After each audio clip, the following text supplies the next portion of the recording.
Bismillahirrahmanirrahim. Assalamualaikum warahmatullahi wabarakatuh.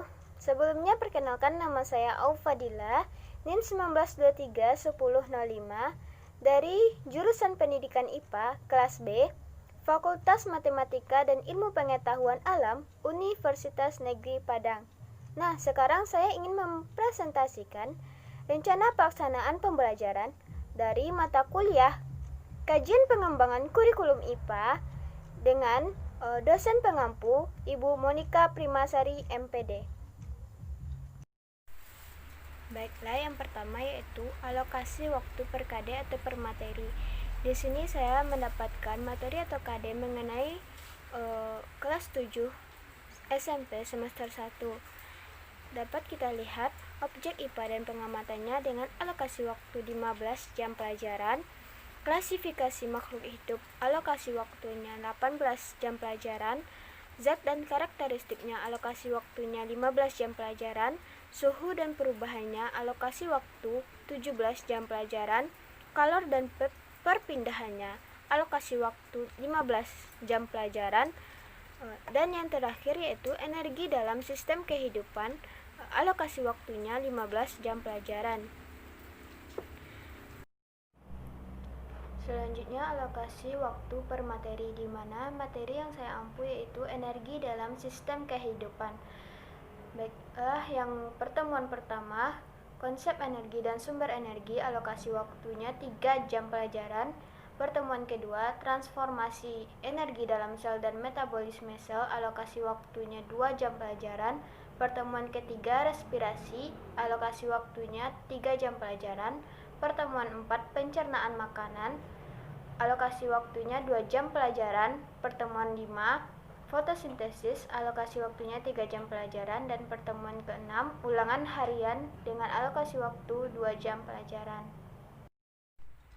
Alokasi waktu per KD atau per materi tadi, jumlah jam pelajarannya berbeda-beda.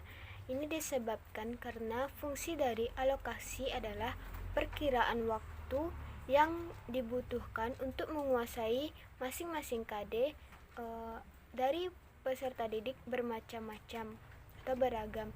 Maka dari itu jumlah jam pelajaran dari materi atau KD tadi berbeda-beda.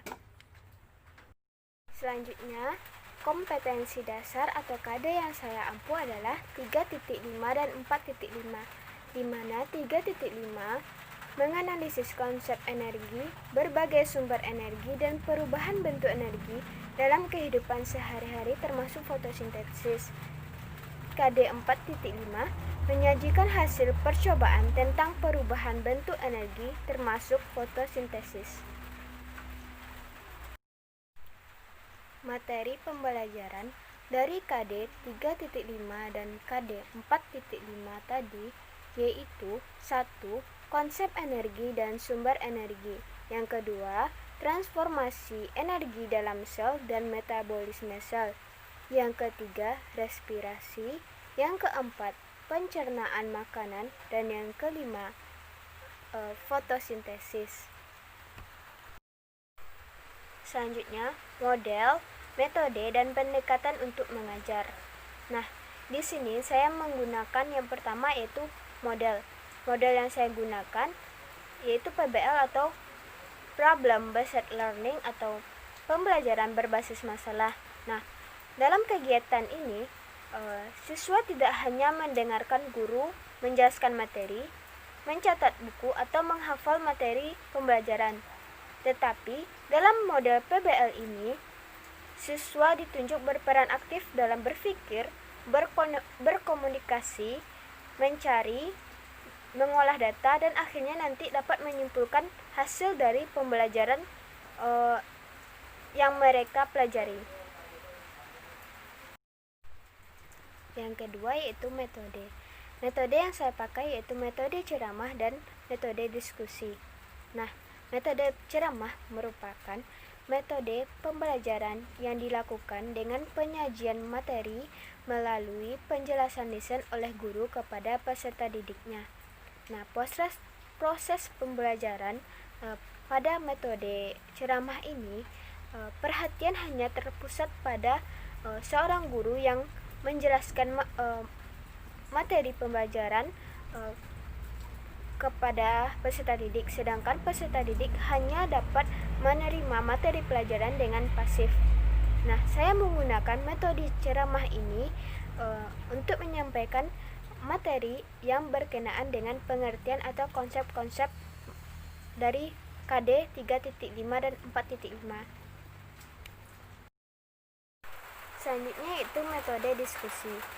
Metode diskusi adalah cara penyajian pembelajaran di mana peserta didik dihadapkan kepada suatu masalah yang biasanya berupa pertanyaan atau pernyataan yang diberikan oleh guru kepada peserta didik yang bersifat problematis untuk dapat dibahas dan dipecahkan oleh peserta didik secara berkelompok. Nah, pada metode ini saya membagi peserta didik menjadi beberapa kelompok untuk dapat mereka diskusikan materi yang akan mereka diskusikan. Yang ketiga yaitu pendekatan scientific atau scientific approach. Pendekatan ini saya gunakan adalah model pembelajaran yang menggunakan kaidah-kaidah keilmuan yang membuat serangkaian aktivitas pengumpulan data melalui observasi, menanya, eksperimen, mengolah data, kemudian mengkomunikasikannya. Tujuan saya menggunakan pendekatan scientific approach ini adalah untuk meningkatkan kemampuan berpikir peserta didik, membentuk kemampuan peserta didik dalam menyelesaikan masalah secara sistematik, melatih peserta didik dalam mengungkapkan ide-ide, dan meningkatkan hasil belajar peserta didik, serta mengembangkan karakter dari peserta didik dalam pembelajaran. Selanjutnya, tujuan pembelajaran dari KD 3.5 dan 4.5 yang pertama, menjelaskan konsep energi. Yang kedua, menjelaskan sumber-sumber energi. Yang ketiga, menjelaskan perubahan energi yang terjadi di alam dan sekitar rumah. Yang keempat, membedakan metabolisme karbohidrat, protein, dan lemak. Yang kelima, melakukan pengamatan terhadap fenomena transformasi energi dan metabolisme sel.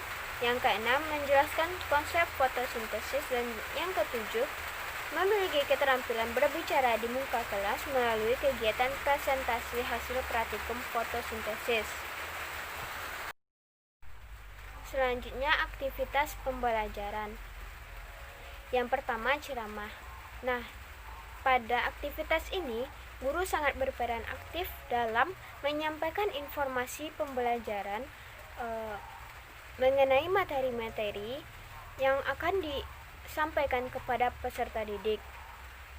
Sedangkan peserta didik hanya dapat mendengar atau menerima informasi materi dari pelajaran yang diberikan oleh gurunya. Selanjutnya yaitu diskusi. Guru membagi peserta didik menjadi beberapa kelompok yang akan nanti masing-masing kelompok tersebut membahas dan mencari solusi dari pernyataan atau pertanyaan yang diberikan oleh guru kepada peserta didik yang nantinya di akhir pembelajaran akan dipresentasikan oleh masing-masing kelompok sehingga mendapatkan masing-masing kelompok.